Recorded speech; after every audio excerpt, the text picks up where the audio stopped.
Oh là là, ça me prend la tête! Ah, j'en ai marre! Je voudrais juste débrancher mon cerveau et être en paix, quoi! Vite, découvre dans cette vidéo 3 pratiques simples pour retrouver la paix intérieure, même quand tu traverses des tempêtes.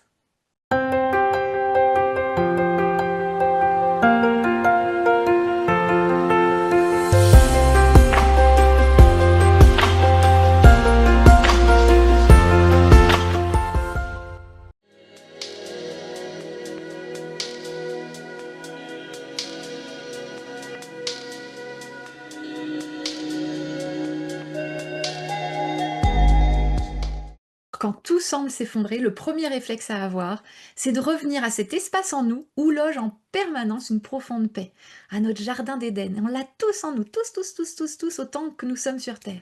C'est quoi le jardin d'Éden? C'est notre cœur, l'écrin de notre esprit. C'est ce que j'appelle, moi, l'œil du cyclone, en fait. Car, parce que, en fait, c'est comme l'être humain, j'aime bien le comparer à un cyclone. On voit un cyclone, c'est vraiment, ça dévaste tout. Hein, tu regardes un cyclone quand il passe sur une île, tout s'envole, tout se casse, etc., etc. C'est juste terrible.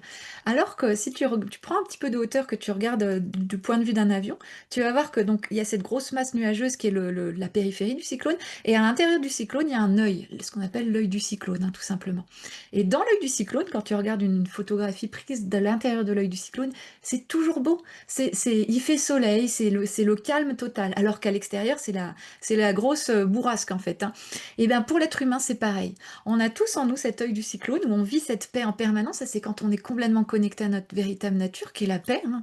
Et la paix, la joie, l'amour. On est vraiment cette paix-là quand on est connecté à cet espace-là en nous, qui est l'œil du cyclone. Alors que quand on est prise à la périphérie, bah là, on vit les chaos, les souffrances émotionnelles, les conflits, etc., etc., etc.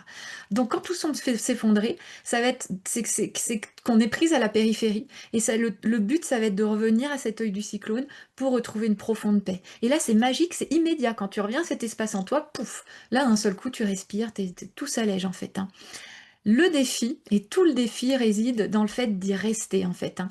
Parce que le truc, c'est que on a toujours vécu à la périphérie, la société vit dans la périphérie, on a nos parents, nos éducateurs, bref, tout le monde a toujours vécu à la périphérie, et personne nous a appris à vivre dans l'œil du cyclone. Hein. Il y a très très peu de personnes qui y vivent, et donc le but, ça va être d'apprendre à rester dans cet œil du cyclone. On a beau tous l'avoir en nous, bah, c'est pas du tout un réflexe d'aller dans le cœur, y loger, et surtout d'y rester.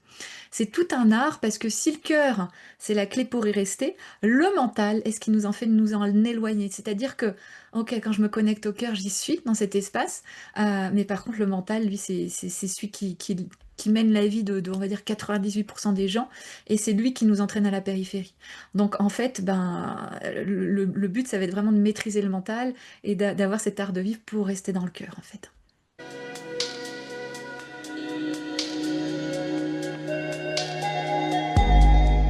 Alors moi j'utilise plein plein plein de techniques pour maîtriser le mental, pour rester dans l'œil du cyclone.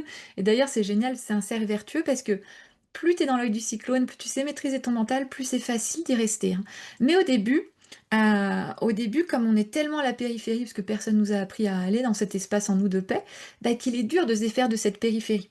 Donc là, on va parler d'une technique qui peut fonctionner pour tout le monde, même celui qui est au fin fond de la périphérie. Ça marche à tous les coups. C'est une petite technique qui nous permet rapidement d'apaiser notre mental, même quand on est vraiment dans le grand chaos. Hein. Cette technique, toute simple, c'est changer son focus.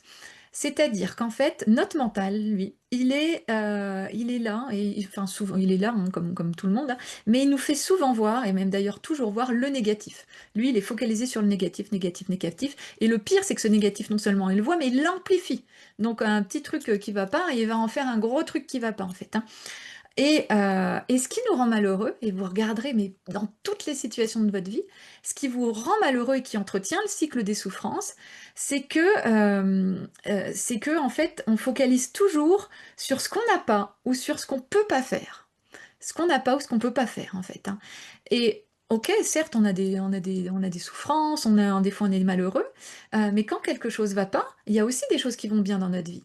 Et souvent, ben, on regarde ce qui va pas et on regarde pas ce qui va, en fait. Donc, on a tendance à focaliser sur ce qu'on peut pas faire ou sur ce qu'on n'a pas, et vous regardez dans tout, à chaque fois qu'il y a quelque chose qui vous agace, ou que vous êtes pas bien, c'est que vous êtes en train de focaliser sur un truc qui va pas dans votre vie, ou que vous pouvez pas faire. Ça, c'est vraiment une règle de base. Hein. La clé, ça va être tout simplement de changer ce focus, d'aller focaliser sur ce qu'on a ou sur ce qu'on peut faire. Et là, bah, la magie, elle opère en fait, hein. Je vais donner de petits exemples. Premier exemple, que en tant que maman, je pense que tout le monde a vécu, ton enfant, tu es en retard pour aller à l'école, tu vois? Et ton enfant, il veut pas mettre ses chaussures. Et là, ça t'agace, tu là: «Mais tu peux pas mettre tes chaussures!» et cetera et cetera. Puis après, tu t'en veux d'y avoir disputé, machin, bref, tu rentres dans une petite scène de vie courante, mais qui vient quand même te gâcher ta journée. Donc au moment où ton enfant veut pas mettre tes chaussures et que toi tu t'agaces, pourquoi tu t'agaces? Parce que tu es en train de voir ce que tu peux pas faire, bah, je peux pas partir à l'école, ou ce que tu n'as pas. J'ai pas un enfant qui écoute, j'ai un enfant qui fout le bordel, tu vois? Donc forcément, tu es dans un truc qui fonctionne pas. Alors que si tu avais focalisé à l'instant T, sur ce que tu as: «Oh, j'ai un enfant qui est en bonne santé, il est là en pleine vie devant moi» ou «Qu'est-ce que je peux faire? Bah, tiens, je peux aller faire chauffer la voiture» ou tu vois? Il y a plein d'autres choses que tu peux faire à ce moment-là. Il y a plein de choses que tu as à ce moment-là. Alors tout change. Moi, j'en je souvent j'en fais l'expérience. Je me rappelle, moi, ça avait été flagrant avec mon bébé quand elle était encore bébé. La nounou, elle est arrivée, donc il y avait ce truc de retard, la pression qui commençait à monter en moi et elle voulait pas s'habiller parce que forcément l'enfant en plus c'est le miroir de toi-même, si tu es en tension, il va se mettre en tension. Et donc à ce moment-là, je me disais: «Ah mais regarde!» Alors je sentais la pression monter, là je me disais: «Ah mais qu'est-ce que j'ai? Ah, mais j'ai un magnifique bébé et tout» et puis je revenais dans cet amour du bébé, de me dire: «Mais je suis là, elle est en vie, elle est devant moi, tout va bien» et à ce moment-là, comme par magie, donc je sors de ma tension, qu'est-ce qui se passe?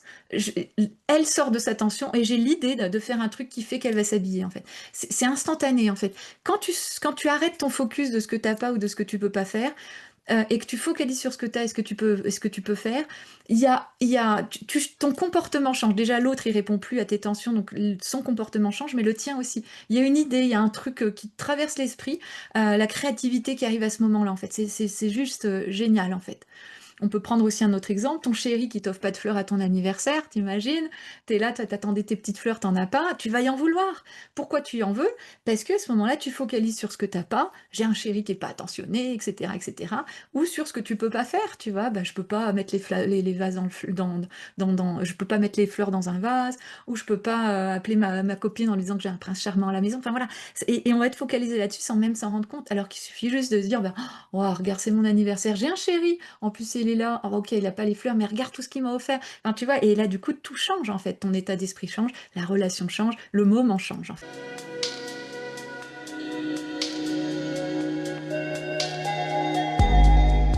Ah là là, quand toutes les émotions prennent la place, comment reconnecter à cette paix intérieure? Eh ben, on peut la retrouver, cette paix intérieure, en se détachant des émotions. Les émotions, souvent comment dire, on s'y identifie, alors qu'en fait, les émotions, ce sont juste des énergies en nous. C'est juste des énergies en nous qui ne demandent qu'à sortir. Parce qu'elles en ont marre, ça fait peut-être des années, même depuis que tu es né, c'est dans tes bagages là, c'est de mémoire cellulaire. Elles ont qu'une envie, c'est de sortir, d'être libérées.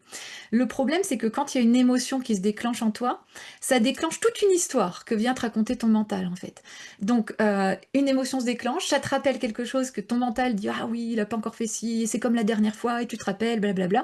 Ça, du coup, le fait que ton mental tourne comme un petit moulin, ça déclenche une autre émotion, et cetera, et cetera. Et là, donc, on est dans un déclenchement d'émotions en chaîne et c'est là où on se retrouve submergé.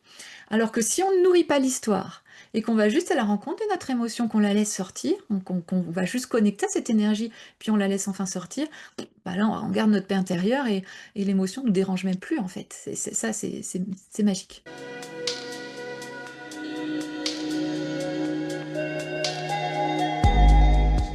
Pour moi, la paix intérieure ne dépend jamais des circonstances extérieures, pardon, parce que, non, c'est pas ça. On pourra couper. Yes, merci.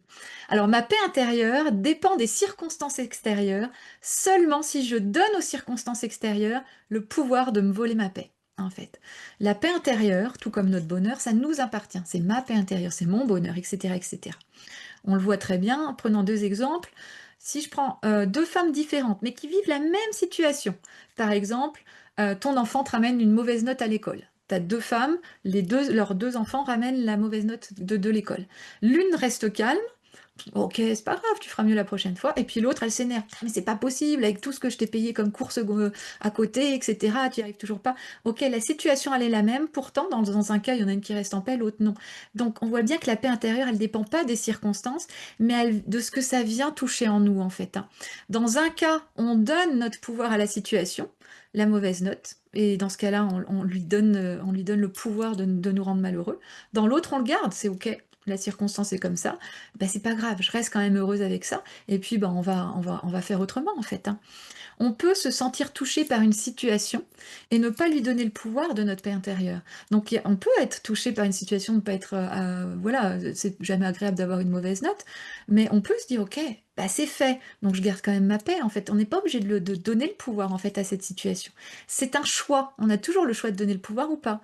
Il faut conscientiser ça, en fait, hein. Et donc le tout, ça va être de se dire qu'on a de conscientiser qu'on a le choix, de choisir le bon choix. Est-ce que je choisis de perdre ma paix ou est-ce que je choisis de la garder? Et à ce moment-là, même si ça vient me toucher, si je choisis de garder ma paix intérieure, je vais aller à l'intérieur de moi, changer ce petit paramètre intérieur qui fait que ça c'est venu me toucher. À ce moment-là, je change mon monde intérieur pour, ben, changer la situation, pour changer ma réalité, pour ne plus vivre cette réalité-là, pour la transformer. Donc cet événement désagréable, j'y donne pas ma paix, je la garde, mais en plus de cette situation désagréable, j'en fais quelque chose d'agréable puisque, j'arrive à voir ce que ça signifie en moi, à modifier le paramètre pour justement évoluer dans ma vie. Donc finalement, ça peut être très facile de garder cette paix intérieure.